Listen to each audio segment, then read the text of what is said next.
Good evening, everyone. So happy to have you all on board today for our first Finlect workshop for the youth. The previous two were for the school students, and this one's for the university and the youth. So we have Monica with us, and the workshop name must have money skills and red flags. And Monica is gonna talk about all about it and how you can uh, all the important money skills that you need and the red flags where you need to avoid your investment and how you can save your money there. Hi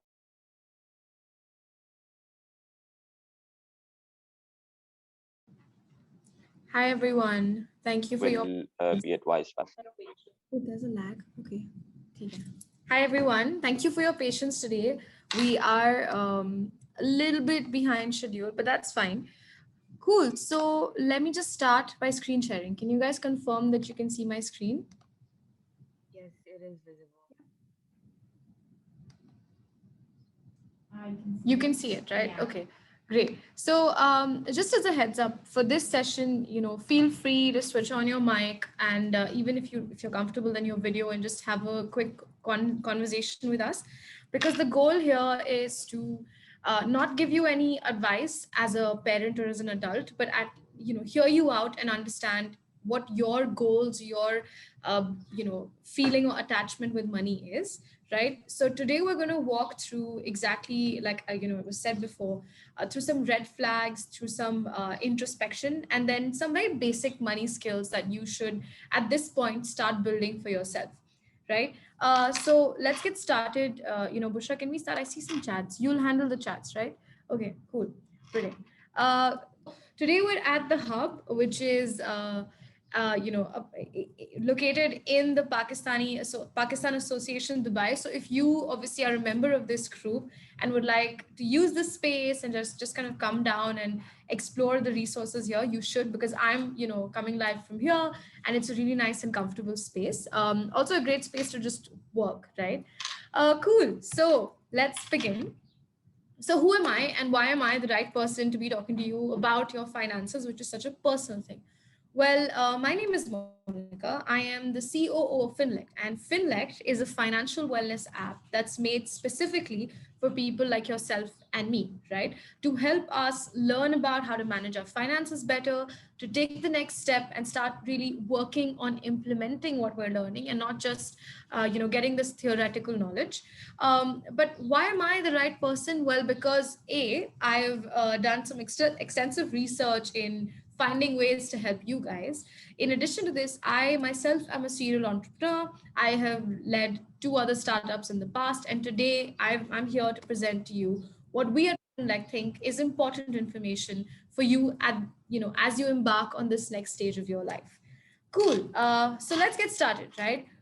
Who can tell me why we mismanage money, right? Don't look at the slide obviously and read off of it, but tell me really, what do you think is the reason why you at this stage at 18, 19, maybe early 20s are still mismanaging your money? Again, please feel free to switch on your mic, switch on your camera, and talk to us. Anybody?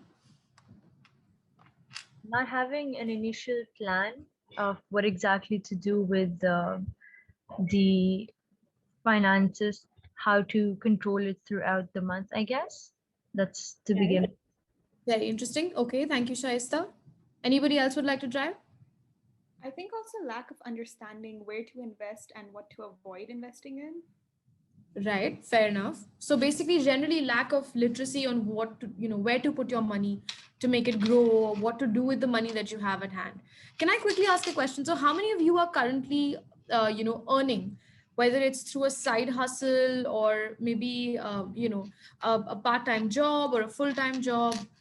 Do you want to share that information with us? You can just raise your hand on Zoom.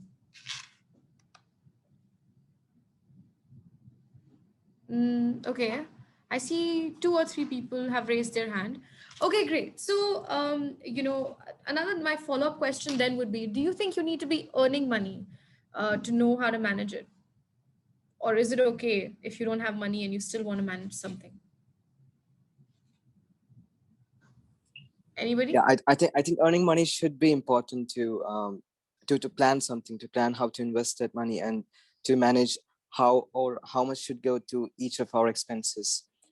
Okay. And I think earning money, but we can still have an idea. If we are not, even if you're not earning money, we can still have an idea. But earning money would definitely help us to do it in practical, or practical knowledge would be important, I guess, in my opinion. Okay, interesting. Very nice. Yes. What else? Anybody else has an opinion on this? I think it starts from when we're, from our pocket money and how we're using that up first. And then it just kind of transitions into when we're earning. So that's the first step of understanding how to manage your pocket money. And then from there, I Yeah. guess. Okay, interesting. So let me break down a stereotype for you, right? You do not need to be earning money to know how to manage it, right? At It's so obvious in today's world that at any given point we have access to money or any resources, and we have to spend or use or invest it somewhere, right? Maybe it's not traditional. Maybe you're not earning a typical check size and using that money. Maybe you're getting pocket money, like Shaista said, or maybe you're doing a part-time job or a side hustle where you don't earn money but you get something in kind, right? Today influencers, bloggers, how they're saving money and not earning it is by getting things in kind. So how you manage that? What do you do with it? So if you receive a goodie bag, are you selling it? Are you promoting the brand? What are you doing with it, right? So at any given point you do not need to be earning money to know how to manage it, right? Is everybody okay with that idea and that thought? Midun, do you agree with me? Yeah, I would still say for practical knowledge, even if it's pocket money, at least if we have a practical knowledge on something rather than theoretical knowledge on how to manage it, that would definitely help us. I mean, I'm coming from a technical background, so for me, everything would be completed unless I do a practical thing, practical stuff on that. I would not be so comfortable with the idea. Right. So the practical knowledge you are talking about is actually managing money well, right? I Yeah, mean, yes, right. you learn, but knowing how to manage it is something that we should do regardless of whether we're earning or not. Okay. Yeah, absolutely, I agree. Yeah. Yeah. Okay. Brilliant. So, what are the reasons why we mismanage money? I think you guys have gotten the gist of it absolutely right. We mismanage it because we don't know what to do with it. We mismanage it because, we're children, and then one fine day we start earning or start getting some cash in our hand, and now we're lost and confused about what we need to do with it. We don't have access to any form of literacy or education about it. Nobody to guide us. I mean, sometimes our parents do guide us, but it's still something that is a little bit confusing to us. And also because mismanaging money or going wrong with money is easier than actually being smart with it, right? This is why we fall into the trap of overspending or overlooking certain aspects or certain basic tips and tricks about money. Cool. And also, let's also accept the fact that we're young, right? And young people are generally very excited and enthusiastic about everything, and we tend to get a little overexcited, especially when we start making money. So yeah, these are some of the basic things that contribute to us ending up with not enough money at the end of the month, or not enough guidance or support to actually manage our money well. But what can we do about it, right? And what are the red flags? How can we start identifying if we need help or support or not, right? So again, let's raise our hands. Tell me how many of you are in either one of these three categories, right? Just raise your hand if you want to share a story. I'd love to hear, right? So the three situations are: you get distracted by financial issues when you're working or you're studying because you feel like, oh my God, I don't have enough money to pay my fees, or I don't have enough money for this movie that I want to go to, or whatever. Next is, you're not stressed about not having money, you're just stressed about how much is left, right? Some people have tons and tons of money left in their bank accounts and they're still stressed about it, right? Oh, what am I going to do with it? What if somebody steals it? So this weird possessive attitude with your money. And the last is, you have money, you're managing it, but you're spending so much time handling your finances that it just stresses you out, right? So with a show of hands, please tell me, are you in one of these three categories? And be honest, please be honest with yourselves.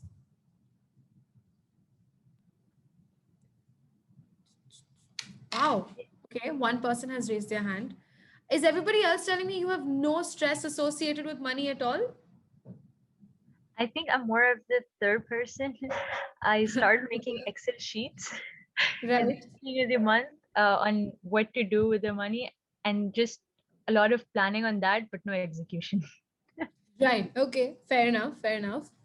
Cool. So I see that two or three people have raised their hands, right? So yes, whether we like to accept it or not, at some stage in our life, we do end up either in one of these categories or all three, right? So when I was starting out trying to figure out my relationship with money, I was either in the third pile or in the second pile, right? I was like, oh my god, I have these goals set out. I don't have enough money. How do I get it? Okay, let me start managing it. Okay, let me create like 5 million Excel sheets and start putting down different types of budgets and this and that. And that just caused me so much stress, and I didn't even realize it, right?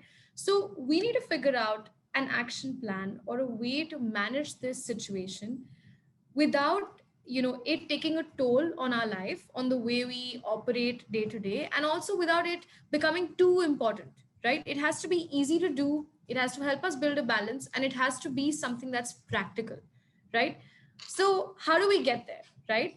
Before we get there, we need to figure out what is it that like, why is this so important to us? What is it that makes this topic important enough for us to sit down on a Saturday afternoon and discuss it, right? So you tell me, why do you think managing money or realizing your red flags is even important, right? Why does this matter to us?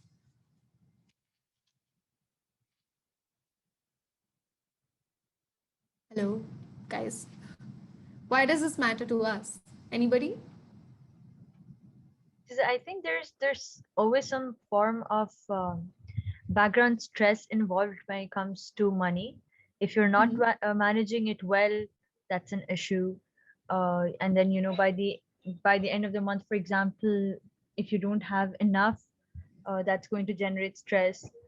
And then it's just a loop. You keep thinking about, okay, why did I not manage it well right at the first go? And Mhm. I guess that's why, just to kind of stay away from that stress, like manage it well, I guess that's why. Fair enough. Okay.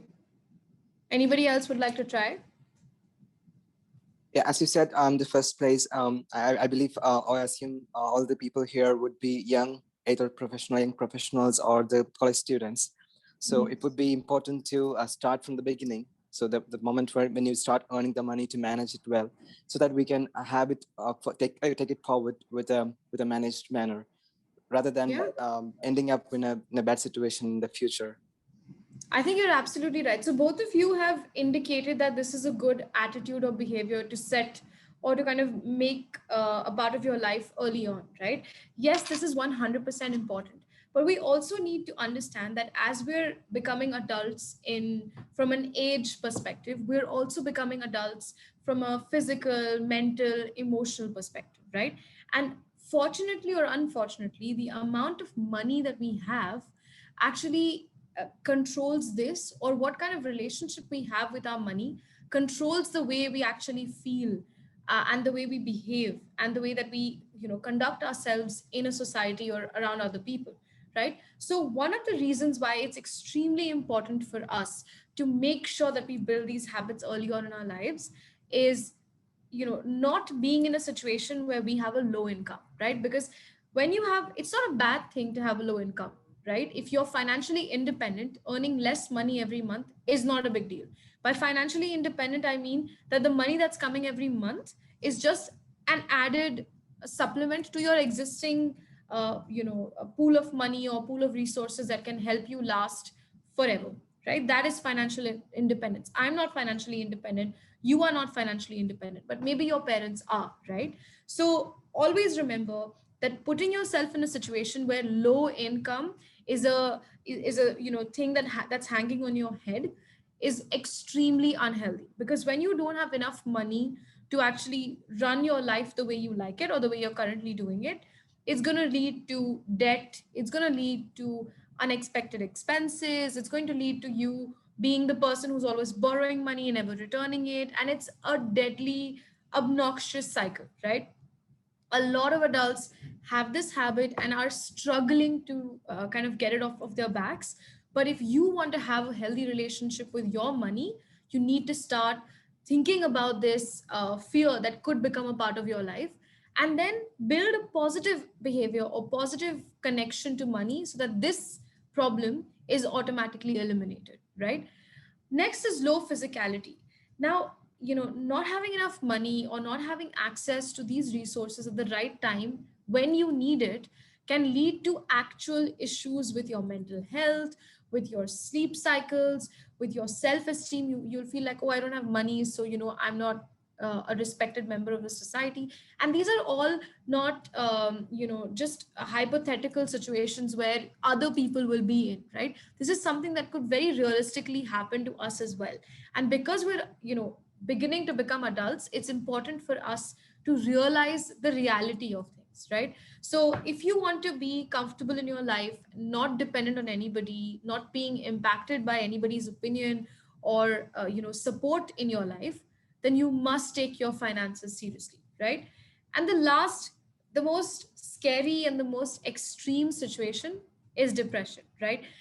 With this depression comes anger, shame, fear, all of that, right? When you have, your small time borrowers or lenders knocking on your doors to give, to return their money, you don't have the money to give back, you've spent all of it, you don't have a solid source of income, you have a family to take care of, these things can really weigh you down, right? Now, the reason why I'm saying this to you is not to depress you or to scare you or to make you feel intimidated. It is for you to look around and appreciate what you have, because your parents are dealing with this stress, not stress, but dealing with this responsibility on a daily basis. So it's also important for you to realize that if today this is happening to them and tomorrow this can happen to me, what can I do to support my parents, my guardians, or whoever it is that's managing this money, right? So can I be a soundboard for them to share their stress or to share their current situation? Can I be a supporter? Can I be somebody who's bringing in extra cash or extra money to help them out or to make them feel better? Or can I be somebody who's just the cooperator, right? You don't have to bring money to make them feel relieved. You can be that person who's adjusting and understanding to help them if they are going through a tough financial time, right? So don't be scared or depressed, but this is the stuff that we need as a reality check. So the next time you're going to overspend on something that's completely insignificant, please remember that you're building a dangerous habit, and this dangerous habit is going to can lead you to many difficult situations in your life in the future. Okay, cool. Let's move on to some lighter topics and some nicer, simple things that we need to understand, right? So we're talking about what kind of money management habits or tips we should imbibe, because now we know what the red flags are. Now we know what stresses us out. But before we jump to that, we need to understand two things. What is financial wellness and what does money mean to us, right? So for starters, who can tell me what financial wellness is? Please don't read off of the slide. Anybody? It's very difficult to say something apart from what's on the slide. Okay, so what does financial wellness mean to you? Let's talk about that. Well, You tell I personally would say a kind of like a physical and mental satisfaction that I am doing well when it comes to my financial wellness, you can say, and that's not giving me stress, that's giving me enough peace and satisfaction. So I would call that financial wellness for myself, I guess. Yeah, for sure. That's right. That is exactly what it is, right? Being satisfied with where you are at currently with your money and being able to effectively manage what you have to, help you realize your ambitions or your dreams, right? Now, if I'm broke, right, and if I have four people that I have borrowed money from and I'm still happy, there are these kind of people, and it's completely fine, right? It's a cycle, people come out of it. Do you think that is financial wellness? Do you think it's okay for me to just be happy with where I am at, with my money? Again, I think it's personalized, because for someone like me, I wouldn't call that financial wellness. That is not going to give me mental peace. It's always going to keep nagging on me. So I don't consider that being financially financially well? Okay, brilliant. So yes, that is not financial wellness, right? It's not just about are you feeling happy with how much money you have. It's also about are you managing the money that you have effectively, right? Let me give you another example. There are two people, right? One earns $500,000 every year, right? The one who earns $500,000 is broke at the end of every month and is stressed and is very, like all over the place with his money. And the one who earns 40,000 US dollars per year is happy and is, meeting all of his checklist items, is doing well in his life, is not stressed about his money. Who do you think is rich and who do you think is financially well off? Who can tell me?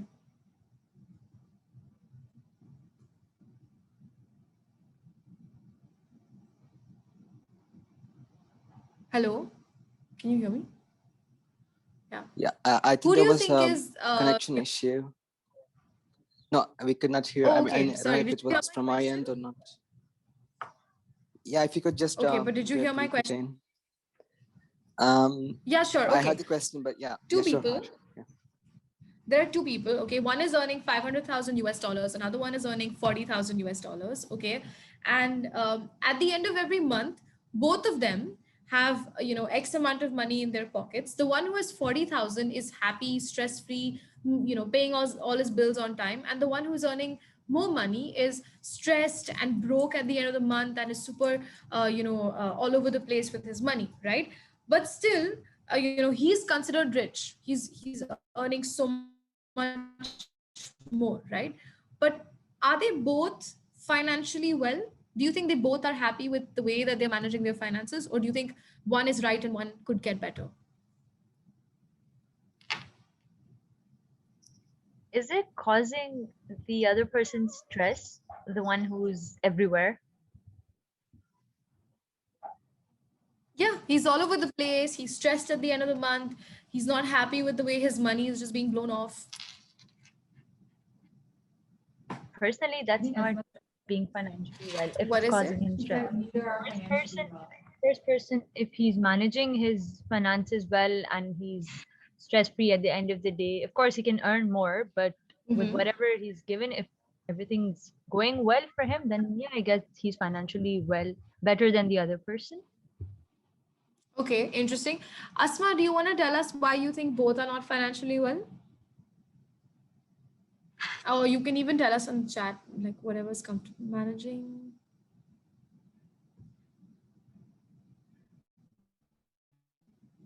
Okay, yeah, I think Asma, what you've said is absolutely right, right? So yes, the person who manages their money better is the one who's always generally happier, more satisfied with where they are at with their money, right? It doesn't matter how much money you are bringing in, especially as a young person who's just starting off, just maybe getting their first job or first side hustle or first check, whatever, right?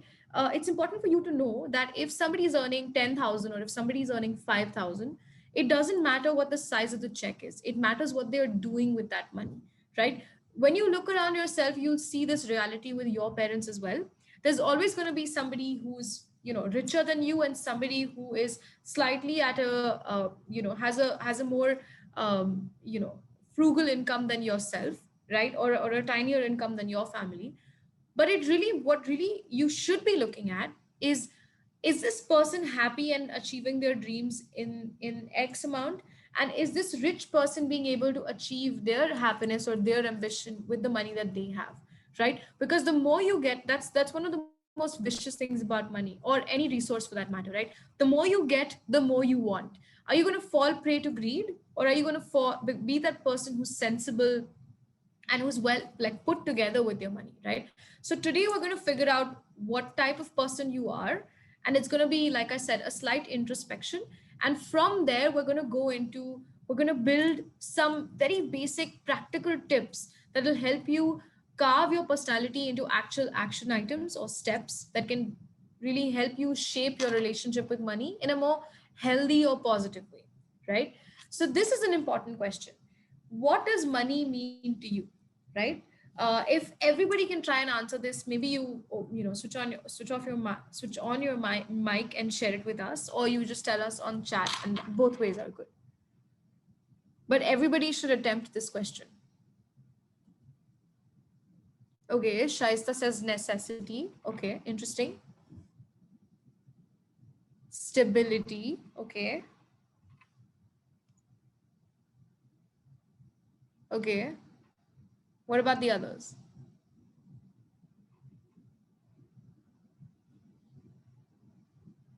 An essential to living a quality lifestyle. Okay. Okay.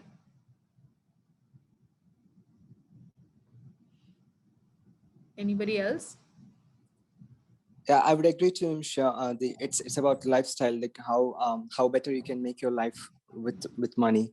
So money would be Okay. important to make your lifestyle better or life better. Okay. Okay. Anybody else? It could be anything. It could be a repetition of what has already been said. But what does it mean to you? Please share with us.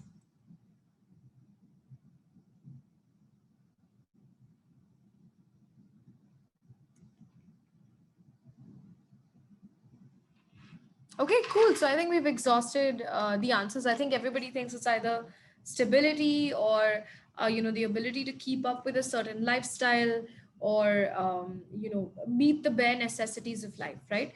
So there is no right or wrong answer with this question. Everybody has a different way of approaching money. Everybody has a different perspective about money, right?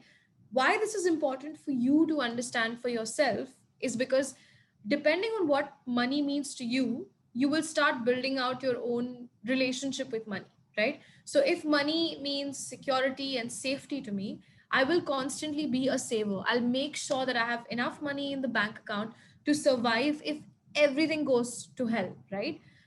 If money is about lifestyle and the quality of your life, then you're going to be more of a spender, right? I want to earn more or bring more so that I can give myself more, or invest in myself, or make myself happy, right? If money is about stability to you, then maybe you'll try to create a balance where, okay, your lifestyle is improving slightly, at the same time, you have some level of basic things that you're not compromising on, and a solid savings account as well, right? So what you do with your money is highly dependent on what money means to you. Some people think that money is a status symbol, right? That's something you guys, none of you said, but this is something that's a very common theme, right? I don't care what I do with my money, but as long as I have a lot of it, I want the status and the approval or the validation from society, right? I want to drive a fancy car because it looks good on Instagram, things like that. So thankfully, none of you said that it is for show off, or for for outward appearances, which is honestly another red flag, right? If you guys have not shared it but you think it, please remember, having a lot of money is not something that you should be showing off or be proud of, right? There's a lot of people in the world that have a lot of money. It's not a big deal, right? What you do with that money or with any resource is what really matters, right? Cool. So is everyone with me, or have you guys zoned out and you're kind of sleeping? Because I've not heard from anybody in a Yeah, while. we're with Here. you. We're with you. Okay, cool. So you guys are with me so far. Does anybody disagree with my theory of uh, people who want to use money as show off? Not at all. Okay, great. So we're all like-minded then. Okay, brilliant. So how can you become better, right? How can we collectively take what we feel about money, understand our red flags, and start actually improving our life, or like getting better with it, right? Well, the first step is to educate yourself and to start, creating a sense of interest in managing your money, right? And kudos to all of you who've attended today and are sticking through this session, because that is your first step, right? You have taken the effort to keep out some time and discuss something that's very crucial and important in your life. Next thing is to use your resources well, right? Now, if I have 500 dirhams, I cannot dream of buying a bag that's for 5,000 dirhams, right? It's very simple. Spend only the amount of money that you currently have. Don't go overboard, and don't go don't be extravagant just because you brought your first check or your first salary into the system, right? Be very, very careful. This is something that desi parents are the best at, right? I said this last time as well, I'm going to say it again. पैर उतने ही फैलाओ जितनी चादर होती है, right? Don't overdo it, because then there's going to be little toes hanging outside the blanket which are going to be feeling cold, right? So you want to stay away from that behavior, and this is a very basic thing.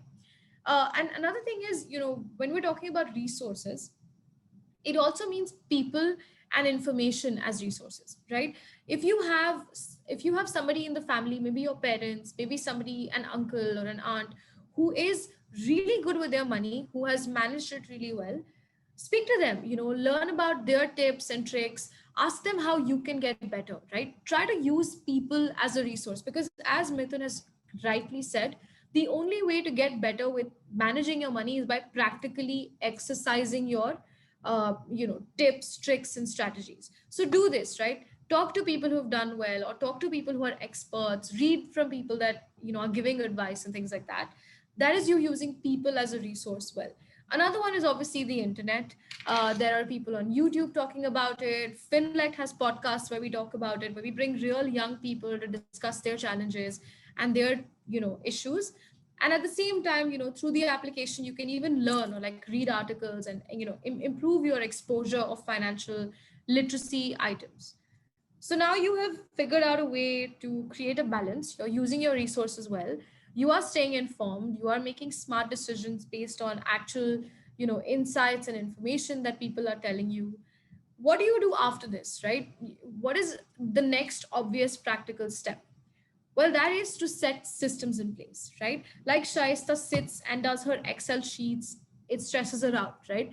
Maybe that's not the system for you, Shaista. Maybe your system is, scanning a receipt and keeping it in your gallery, and then going over that, making the sum and putting that on your Excel sheet, right? Simplifying the process, making it easier, using an app that's friendly, using an online portal that's simple to use, simple to help you build budgets or whatever. But what we're talking about when we say set systems is actually more to do with setting systems of how you want to manage your money and not the tools you want to use, right? So, are you going to be budgeting? Are you going to set in a saving strategy? Are you going to figure out how you're going to cut down on your expenses? What is that system you're going to build for yourself, right? I'll tell you a story about my friends. So I have 4 or 5 friends who are one of those people who say at the end of every month, they say, I'm broke. I can't come for dinner. I can't come out because I have no money. I can't do this. I live alone. You don't understand. You live with your parents. It's very different, all of that, right? Truth is, they don't have a system in place, right? They haven't figured out where their money is going to go once it comes into their bank account as salary at the beginning of the month, right? What you should do or start building out for yourself is, I receive X amount. I have a month's time or 2 months' time in which I can spend this, realistically spend this, right? Be very realistic with your goals. So by the end of the 2 months or 1 month, ideally, I should have at least 500 or 600 dirhams kept on the side untouched, right? Once you've done that, then you break down the rest of the month, whether it's through things. Okay, I need to buy 5 things, so I'm going to break it down this way, or through time, right? I have 4 weeks. I'm going to go out 1 week, stay at home the next, then go out again, and then stay at home. So you're setting a system for yourself. You're setting a financial rhythm for yourself, right? This is important, and it is very difficult, especially in the beginning, because once you set this rhythm, changing it in the future is going to be very challenging. So if today you are 30 years old and you're broke at the end of every month, for you to change that habit is going to take quite some time. But if you are 20 and you're just starting to build out this habit, then this is the right time for you to set your system and then start kind of exercising or playing around with it, because you're not going to get it right in the first shot. Yeah. Cool. So, how do you set this system, right? We've learned 3 things. We've learned that we should start managing our own money, right? And we've learned that these are my red flags. And we've learned that these are the things I need to do to fix it. But what is the practical implementation of these things, right? So, point number 1 is to make your own financial goals, right? Don't let other people decide what your financial future is going to look like. So take a few minutes, maybe take 2 minutes to give yourself, two financial goals that you want to achieve by the end of this year. Yeah. And then let's share it with each other. Just short term, right? Just until the end of this year. Please feel free to share if you've already thought of something.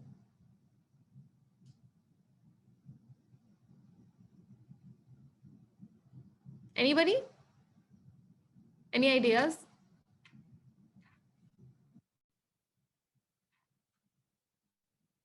None? Nobody has any financial goals? Wow, that's a big red flag. I can share one that I recently achieved. I don't really have one at the moment, but Okay. Last year, ever since we went into lockdown, I was going out a little bit less and I was spending less money. So I decided that by the end of this last year or in the middle of this year, I want to buy myself a new phone. And so, that was the budgeting that I started to do. I started to set aside money every month from my pocket money, which was being paid for by my parents.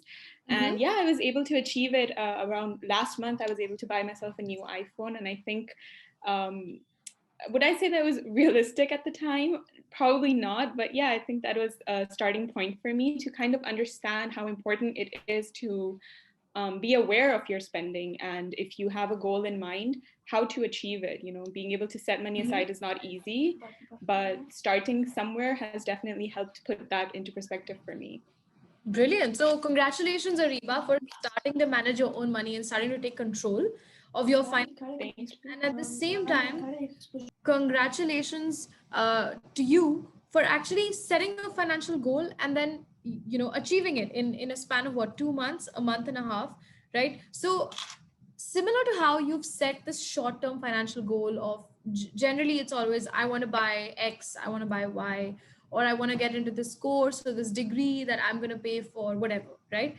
What you also need to start practicing is setting long-term financial goals, which is, by the age of 30, I want to be financially independent, which means I don't want a job to survive, right? Which means you need to save and invest and create different ways of, diversified incomes to start supporting yourself.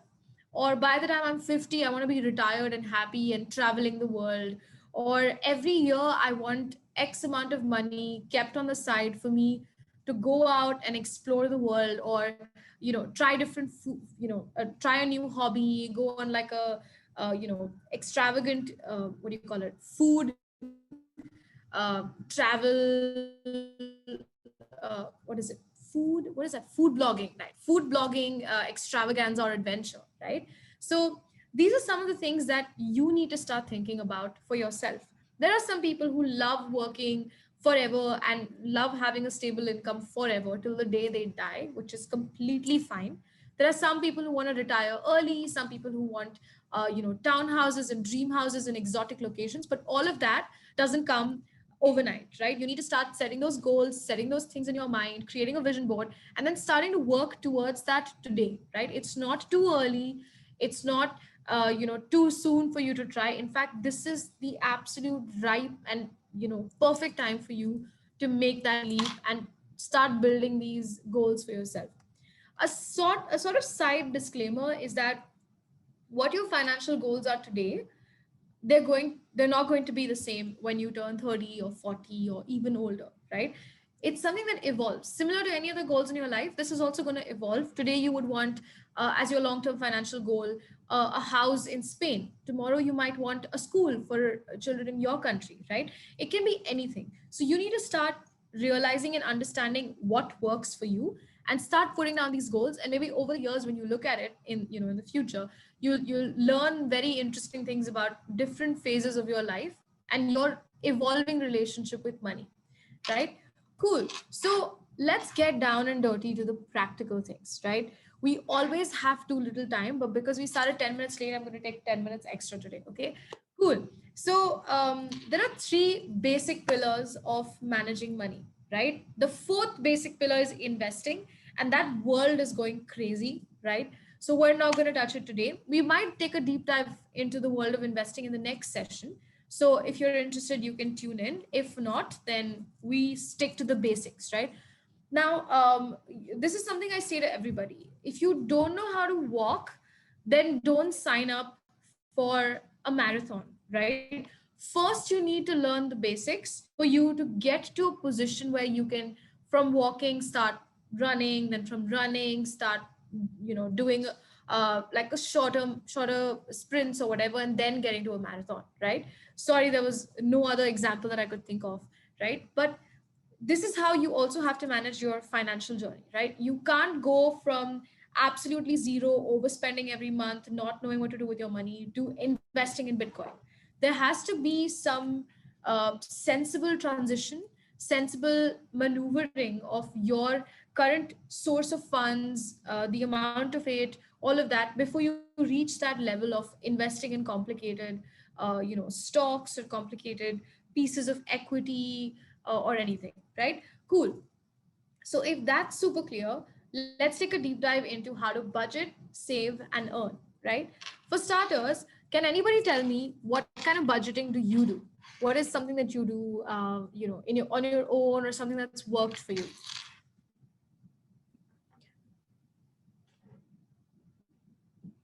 Okay. Oh, Asma has shared. I needed a new laptop, so I had set a plan on how to earn money, save it, and use it to achieve my goal. Asma, do you want to tell us what is this plan that you set for yourself? Tell us a little bit about it. You can even share it on chat, or if you want to share it, by telling us yourself. Yeah, I can tell you. Basically, so I needed a new laptop. So what I did is like how like I in like opened up my sources of like how I can earn more money, like few side hustles and what are my skills, and then using them. And when I remember before, so you had told us like a method of 20% saving, like you save the Mm-hmm. 20% of the money you earn.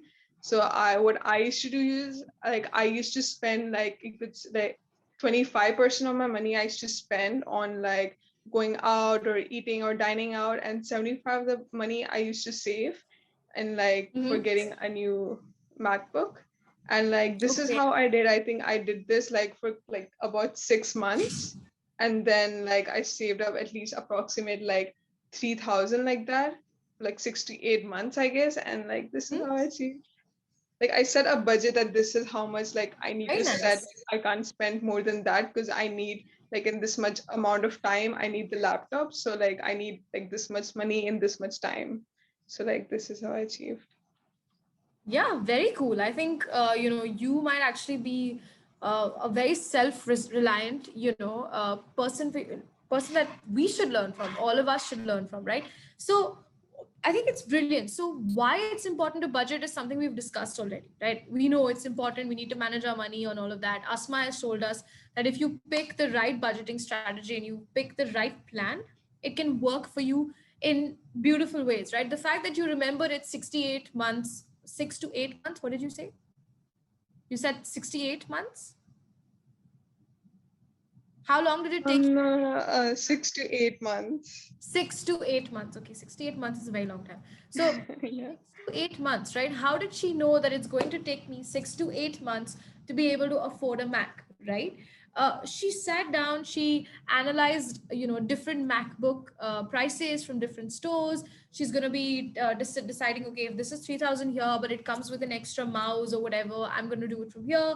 Okay, now this 3,000 needs to be broken down. What if one month I don't make any money? Where is that 20% going to come from? So all of that is something that worked for her, right? So this is why it's important for you to have a financial goal in the first place, because if you don't have a financial goal, then your budgeting strategy or your motivation to stick to your budgeting strategy is not going to happen. It's not going to work for you, right? Maybe the reason why, Shaista, your Excel sheet stressed you out and didn't make you feel motivated is because it was not the right system for you, and maybe you didn't know why you're doing it, right? So it's a good combination of knowing your financial goals and then picking the right path to achieving them. So, what kind of budgeting strategy is good and is simple to implement for us at this stage, right? So, the simplest one is actually the 80-20 budget. So, let's discuss this one and then we'll go to the 50-30-20, right? 80-20 is what Asma said. Super simple. Whatever amount of money you receive, Just take the top cream of 20% and put it on the side. Forget that you got that money, right? Put it on the side means don't stash it under your pillow. If your parents have a bank account, or if you are eligible for a bank account, set it up, put that money in that bank account, right? Or put it on the side, put it in your piggy bank, or give it to your parents to keep on the side or whatever, right? That's your complete savings pool.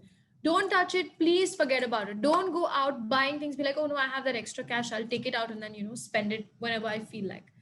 The rest, 80%, is for your expenses.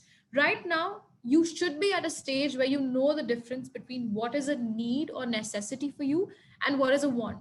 Buying a new piece of gadget or buying a new piece of clothing is not as important as having a laptop for your online studies, right? Or is not as important as having enough money to manage your university bills if you're going to university, or manage your own transportation fees, right? So these are the things that you need to figure out for yourself. This 80% expenses money further needs to be broken down and tracked so that as you grow older and evolve, you can switch to the 50-30-20 budget, right? The same thing. When you receive a check, no matter how big or small it is, take the top 20% cream out and put it on the side. Forget about it. Don't touch it. Okay. The rest, 50 and 30%, is for the things that you have analyzed in the past trying to use the 80-20 budget, right? So 50% are necessities. Now, these are things that you just cannot avoid. If you're living with your parents, you don't have rent, you don't have petrol, all these problems, right? You do have university bills, like I mentioned, or a necessity could be buying a new pair of shoes because your old pair of shoes has completely worn out and you're an athlete. You need this shoe to continue playing your sports. Or a necessity could also be, you have like a professional degree that you're doing on the side where you need to be paying, whether it's, paying like a fees or like an installment there. Those are your necessities. As you grow older, if you've taken a loan, then the loan repayment is your priority. That is your necessity. Your rent, your maintenance of your car, the petrol that your car will be using. Or if you're living in in a place where it's difficult to you don't have a car and it's difficult to go back and forth, so your transportation bills, these are necessities, right? What are your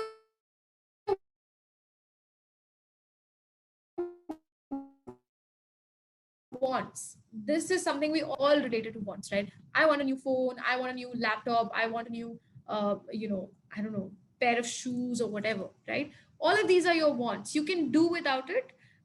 It's not going to change the way your lifestyle is right now, but you want it. It's something that you desire. This again comes back to your quality of living or your lifestyle, right? Like, what is that lifestyle you want to set for yourself?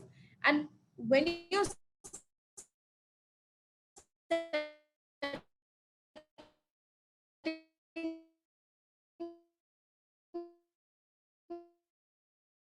for yourself, you need to be that mark for yourself in a feet with me. Are you guys getting bored, or are you falling asleep? What is it? There is a lag. No, there was like a Oh, really massive Actually, lag. there's a lag, like your screen gets stuck and like okay. your voice is like getting stuck.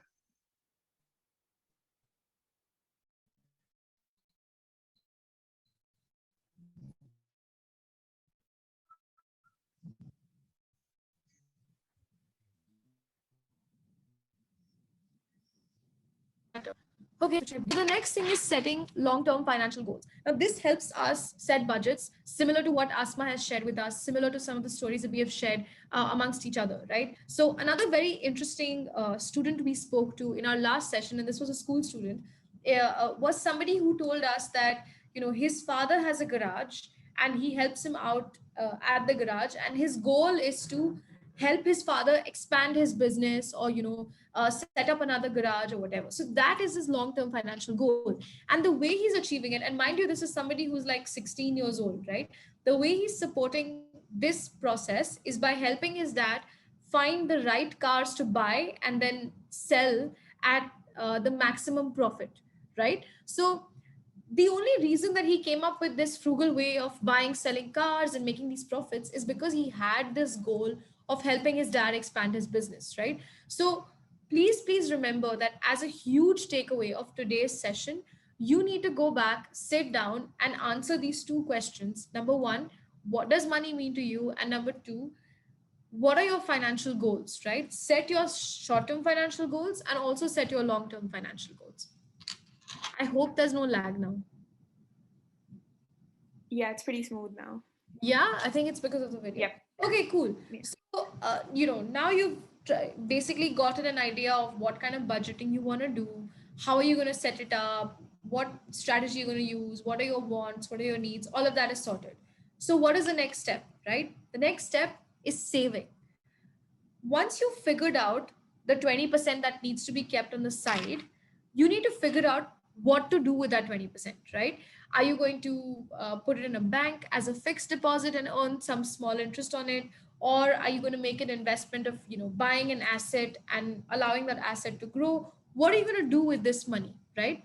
Ideally, at this stage, your saving pool is something that should be untouched, right? Don't invest it in a risky investment app. Don't invest it in an asset. Don't lock or block that money by putting it in a fixed deposit. Right now, your saving is a way for you to manage the months or the period of time where you're not having any income, right? So let's say I've done a part-time job for 4 months. I was working, for promotions or for like data entry or some support, some volunteering tasks, right? I made some small money out of it. Now suddenly, after 4 months, that part-time job has ended, COVID has hit, and I still need to survive. I still need to do something, buy stuff, go out and things like that. How am I going to survive if I had not saved in those 4 months, right? It's not just about saving and having this obsessive need to just keep holding on to money, right? It's about being sensible and being able to identify how much you need to save, right? So there is this concept of an emergency fund, right?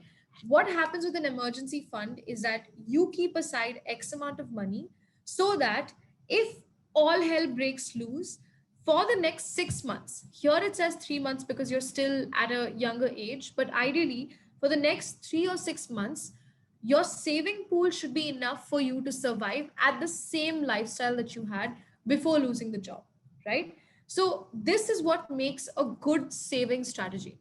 And how can you do this? Number one is always take out your saving pile before anything else. This is called pay yourself first, right? If you have a 50-30-20 budget, don't wait to finish your 50 and 30% to keep the 20% in your savings. Don't wait for your entire monthly income to have finished and whatever's remaining, I'll save that. No. Saving has to be a priority. It has to be the number one thing you do when you receive any amount of money, whether it's 5 dirhams or 10 dirhams or 500 or 5,000 dirhams, right? This is how you build that habit of paying yourself first.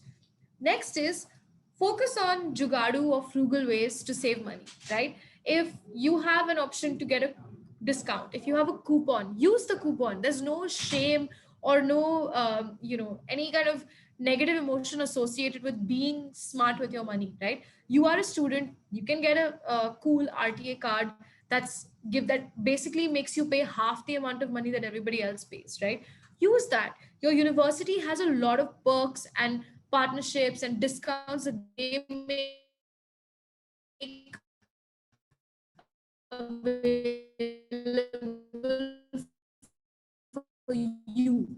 Ask them, go to your university, be like, okay, what kind of companies and a lot of tech service providers are going to universities to give them free of cost services, right? But this never happens if you're not paying attention, right? So go to them, ask them what kind of discounts you get, avail those discounts. You have a phone, there are so many apps, all you have to do is download something and you get like a 20% cash back. Save something, you'll get 50%, or you can spend on something and get a 50% discount, things like that, right? So it's not just important to find these things for yourself, but if you do find these things, share it with other young people as well, so that everybody can start building this healthy habit of saving through small basic tiny steps on a daily basis. Okay, cool. The last one is the most interesting one, and especially something that you guys should be very well aware of, right? That's the side hustle. As an entrepreneur, I am a proud promoter of having a side hustle, right? When you're doing a job, especially as a young person, your first job is not going to be super hectic or stressful. You're always going to have some extra time to learn something new, do something new, and bring an extra income into your life, right? And it's super important, if you are passionate, creative, you have some sort of skill set, to use that to start diversifying your income, right? The reason why we need to diversify our income is so that if today I lose my job, my other side hustle, or my other source of income can at least help me survive. I don't have to touch my piggy bank or my savings account to survive. Now, if you have just one job and just one source of income, your choices and your ability, your freedom, your financial freedom becomes limited, right? Because if you lose this job, you'll have to hurry, apply for other jobs, try to take whatever you get. Then you'll end up taking something that's not good enough, something that doesn't pay you well, doesn't value you, doesn't give you the same level of respect and perks that you deserve, right? So it's extremely important for you to figure out, okay, what are my key skill sets and how can I find a way to capitalize or monetize this, right? My 16-year-old brother recently launched his own discount shop, where what he does, very silly but very simple, is that he goes to these small stores or small shops across the Mankhool, Bardubai, Karama area, because he cycles a lot. He has a good relationship and rapport with those small time sellers. He goes to them and he says, I'm going to promote your stuff and I'm going to sell it at a higher price through Instagram, right? You do the delivery and let's split the commission, right? Super simple. He's not going to become a billionaire by doing this, but he's going to start his own little side income to start understanding, how can I grow this? How can I, how can I bring more resources and funds into my life, right? So I'm sure you guys also have interesting stories to share. So if anybody wants to share their story, I would love to hear about your journey as well. I think somebody was saying that they were tutoring and doing henna design, right? That's pretty cool as well. I don't know who said that. But yeah, anybody else would like to share? Well, I'm an athlete, so I play tennis. I've been playing since I was 8 years old.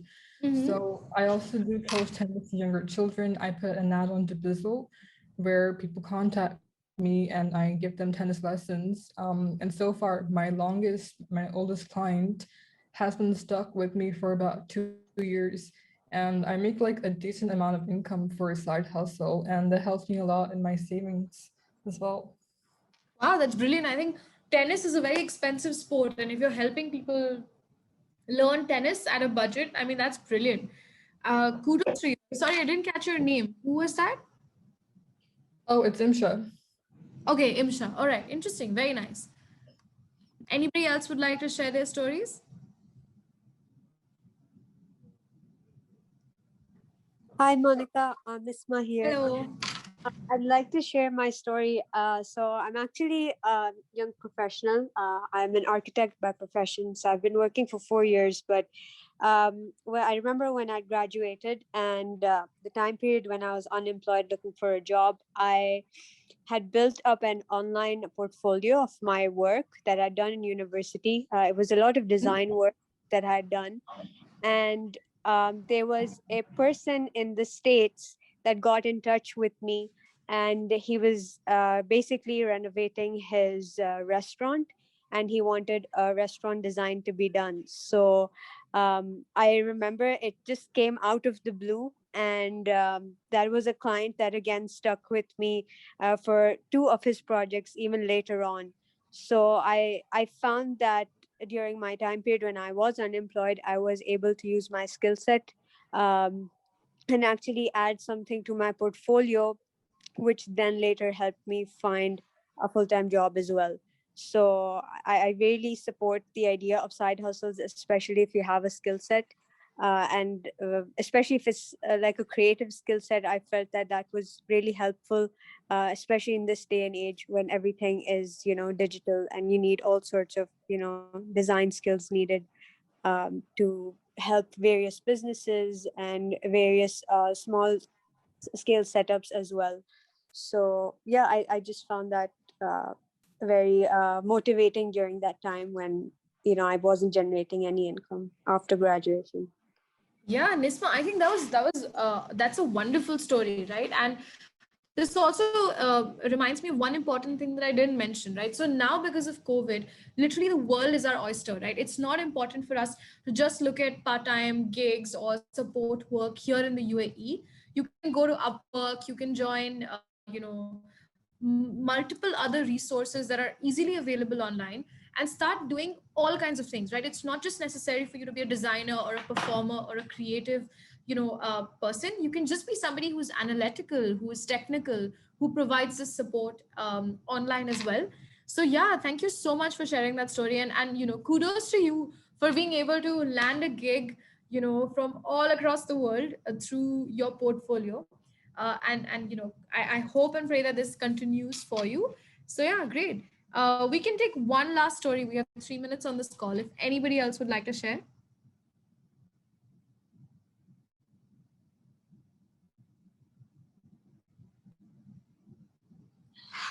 I don't have any stories yet, but I just started something which I could, I mean, maybe in a couple of months, I could be able to share a story. But I'm actually a technical person. I work in software field. So I was a developer. So I have just created an account in the freelancer.org, which is a freelancing website, basically, where we can get the projects. So a couple of my friends are already doing that. And I hope, but the only challenge which I face is about the bidding. For example, if it's a freelancing, so there will be many people who are asking for the quotation or requesting for the project.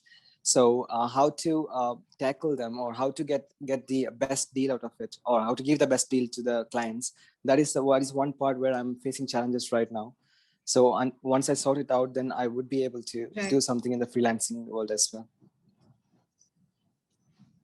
Yeah, for sure. I think Upwork has some brilliant information about how to manage bids and how to share your portfolio or your work quality. So I think you should check that out, right? And also, there's a lot of online, blogs and content available that can help you navigate this very smoothly. But good luck. I think the fact that you've taken this first step is really interesting, and I hope that you get success and you start making the amount of money that you want for yourself. So yeah, I think as a closing note, I see that Imsha has raised her hand. Do you want to say something, Imsha? Yeah, I just want to say something like whenever you're doing a side hustle, you shouldn't only do it for money. You should be very passionate about that. So for example, I love sports, I coach tennis, or I think Asma said that she put henna because she likes henna. So unless you're content and satisfied with what you're doing, you can keep it as a side hustle for the long term, rather than just doing it for a month and then crashing down and giving up on that. Yes, that is an interesting point. But I think just my 2 cents on that would be, not everybody has the ability to convert their passion into a side hustle. Some of us just have skills that we would like to share and help people with that are not necessarily our passion, but is something that can help us in the long run generate an extra income or whatever. Some people do what they love for a job, right? So their side hustle is just a way for them to bring in some extra cash, right? So I mean, that's to each their own. It does help the stickiness factor of how long your side hustle lasts or stays with you, but it's not 100% necessary for you to do something that you're passionate about as a side hustle. That's just what I think, and everybody's entitled to their own opinion. But yeah, I mean, this is the time to try and test things, fail and succeed. So it's completely cool, to be passionate about something that you do as a side hustle as well. Cool. So enough of me talking. I think you guys must be more than exhausted with what I've said. Especially there are two people here who must be even more tired of listening to me. So we're gonna quickly wrap up. And as we wrap up, I just wanted to let you guys know that Finllect is here to support you in your journey. So we've launched our app. It's available on Android and iOS. I'm going to share with you my direct email ID. And of course, if you want to get access or want to ask us any questions, you can't reach me through my email ID, feel free to ask Bushra. She'll connect you to us. it was wonderful speaking to you guys today, because I think your stories, your questions is what helps us build what we do more effectively and improve the way that we are serving you as a customer. So if you're interested, please download the app, test it out, tell us what you think. If you'd like to join our program as a brand ambassador or as your own sort of financial wellness leader, then please, there's a form that Bushra has shared on the channel. You can just literally put down your comments there, and we'll take care of it from there. Another important interesting thing is that we have books to give away, right? For those of you that have been participating and have shared your stories, we want to give you something in return. And these books are all about, if you want to start your side hustle, how to do it. If you want to change your job, how do you do it? If you want to manage your finances better, how to do it, etc. So I think Bushra is going to pick 2 people who are going to get this, because she's been actively seeing, who's interacting and all of that. So yeah. I think, Monica, you should get one pick and then I'll get one pick. Okay, so I think my pick would be either Shaista or Midun, one of the 2. Okay, so what's your pick? Those are good picks. But the thing is that Right. Shaista on WhatsApp that EB members don't get. Oh, Shaista is a member. Okay. Sorry, not Shaista then. Ouch. Monica, I know you like me, but Bushra doesn't like me as much. Oh God. So then we give it to Midun? Is Yes, Midun? we give it to Okay, Midun. we'll give it to Midun then. Monica's goes to Midun, and I am really torn because we did have some great participation today, and I'm torn again between Asma and Imsha. Now, Asma needs to come back next session for us to really see how dedicated she is. I think I have to attend the next session to win. Yes, you do. I'll keep pushing hard, no worries. And this time we'll give it to Imsha. So congratulations, Imsha and Midun.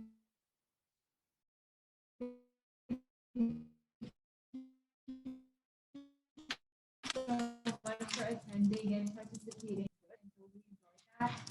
Before we end, don't forget to fill out the attendance form. I'm sorry that it wasn't working before, but it's working now. So just going to share it one more time.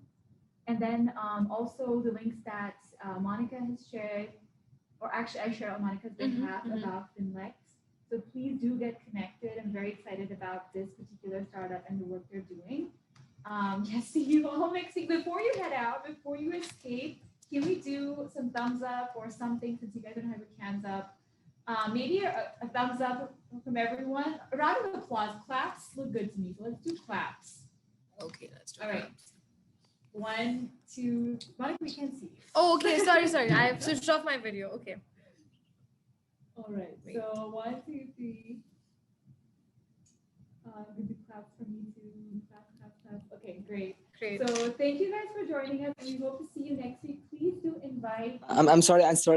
Really appreciate your gifts, but I just have one question. In the attendance form, they're asking me the school and the grade. I'm no longer in the school, so what would I fill there? This was actually, it's a good. You can just skip that. Actually, let me make it. It's a mandatory field to enter. University. Let me just pick the university company name. All right. Okay. And Okay. Sure. so, Just write remove not the grade applicable. question. That's I also think good. if you refresh now, you should be fine. We only have 2 responses to the attendance form, so please do fill it out, guys, if you want to get a certificate of attendance. Especially if you want to get your prize. So Imsha and Midun, please do fill it out.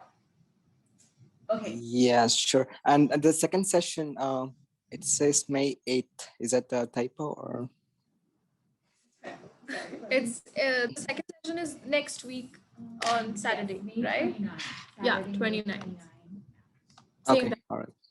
Thank you for pointing that out, and I really appreciate that. So hopefully we will see many of you next week again for our next session. We'll bring your friends along too.